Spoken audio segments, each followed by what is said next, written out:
Сәлем достар, бүгін өте дәмді, тойымды салат дайындайтын боламыз. YouTube каналыма тіркеліп қойыңыздар, алдағы уақытта жаңа рецепттермен бөлісіп отырамын.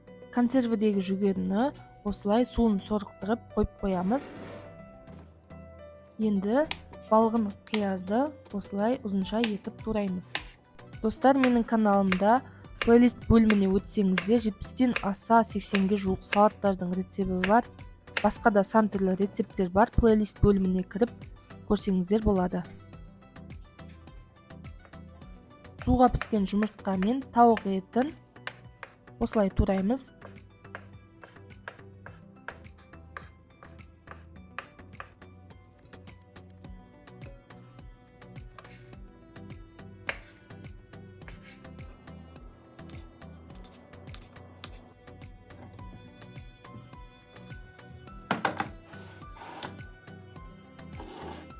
Енді суынан ажырағаннан соң консервідегі жүгеріні салып, картофель пай қосамыз, аздап тұз қосып, майонез қосамыз.